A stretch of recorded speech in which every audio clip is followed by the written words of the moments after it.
Hello guys, welcome to Aries and. So നമ്മൾ ഈ തെക്കൻ കേരളക്കാർക്ക് ഈ വടക്കൻ കേരളത്തിലോട്ട് പോകുമ്പോൾ അല്ലെങ്കിൽ ഒരു എറണാകുളം തൃശ്ശൂരൊക്കെ കഴിഞ്ഞ് കഴിഞ്ഞാൽ നമ്മൾ ട്രെയിനിലൊക്കെ യാത്ര ചെയ്യുമ്പോൾ നമ്മളെ ഏറ്റവും കൗതുകപ്പെടുത്തുന്നതും നമ്മളിങ്ങനെ പ്രതീക്ഷിച്ച് കാത്തിരിക്കുന്നതും നമ്മുടെ സ്കൂൾ കാലഘട്ടം ഓർമ്മിപ്പിക്കുന്നതായിട്ടുള്ളൊരു കാര്യമുണ്ട്. എന്താണെന്നല്ലേ, നമ്മളുടെ നിളാനദി. പി ഭാസ്കരൻ്റെ പാട്ടുകളിലും എം ഡിയുടെ കഥകളിലും ഒക്കെ ആയിട്ട് നമ്മൾ ഒരുപാട് കേട്ടിട്ടുള്ള ഒരുപാട് ഓർമ്മകൾ നമുക്ക് നൽകിയിട്ടുള്ള, എന്നാൽ ഇപ്പോൾ കാഴ്ചയിൽ ഒരുപാട് ശോഷിച്ചു പോയ ഒരുപാട് ചരിത്ര പ്രാധാന്യം ഉറങ്ങിയിരിക്കുന്നൊരു നദിയാണ് നീലാനദി. അത് വെറും ഒരു പുഴ മാത്രമല്ല, അതൊരു നമ്മുടെ സംസ്കാരത്തിൻ്റെ ഭാഗം കൂടിയാണ്. കഥകളിയും തുള്ളലും ഒക്കെ വളർന്നത് ഈ പുഴയുടെ തീരത്തു നിന്നാണ്. കലാമണ്ഡലത്തിൻ്റെ മുറ്റത്ത് നോക്കുമ്പോൾ അതിനൊരു പ്രത്യേക ഭംഗി തന്നെയാണ്.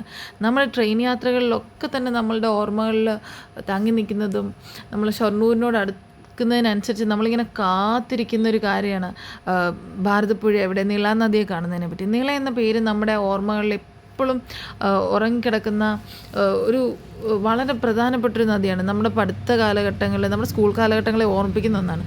പണ്ടത്തെ പോലെ നിറഞ്ഞൊഴുകുന്ന നിളയല്ല ഇപ്പോൾ. എങ്കിലും ഈ മണൽത്തിട്ടകൾക്ക് പറയാൻ ഒരുപാട് കഥകളുണ്ട്. ഇവിടെ ഇങ്ങനെ കാറ്റുകൊണ്ട് നടക്കാൻ എന്ത് രസമാണെന്നോ, പറയാതിരിക്കാൻ പറ്റില്ല. വർഷങ്ങളോളം നടന്ന അനിയന്ത്രിതമായ മണൽവാരൽ പുഴയുടെ അടിത്തട്ട് തകർത്തു കളഞ്ഞു.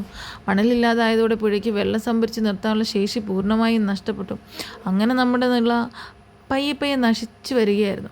ഭാരതപ്പുഴയ്ക്ക് വെള്ളം നൽകുന്ന ഉപനദികളിലും പ്രധാന കൈവഴികളിലും ചെറുതും വലുതും ഒരുപാട് ഡാമുകളുണ്ട്. ഒക്കെ ഇതിൻ്റെ ഭാഗമാണ്.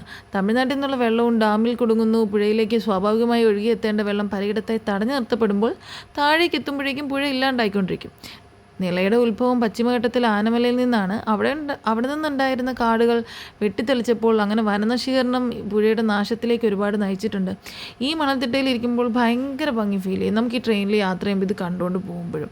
മറുപുറം ആലോചിക്കുമ്പോൾ ചെറിയ സങ്കടമൊക്കെ വരുമെങ്കിലും നമ്മുടെ സ്വാർത്ഥത കൊണ്ട് നമ്മൾ തന്നെ കൊന്നുകൊണ്ടിരുന്നൊരു പുഴയാണ് നിള എന്ന് നമുക്ക് പറയാം. അനിയന്ത്രിതമായ മണൽവാരലും മൂലമൊക്കെ നശിച്ചില്ലാണ്ടായിരിക്കുകയാണ്.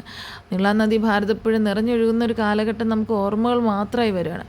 ഇത് സംരക്ഷിക്കേണ്ട, അല്ലെങ്കിൽ ഈ പുഴയെ നമ്മൾ സംരക്ഷിക്കേണ്ടത് നമ്മുടെ തലമുറയുടെ അല്ലെങ്കിൽ വരും തലമുറയുടെ ഒരു കർത്തവ്യമാണ്. നമ്മൾ ശ്രദ്ധിക്കേണ്ട ഒരു കാര്യമാണ്.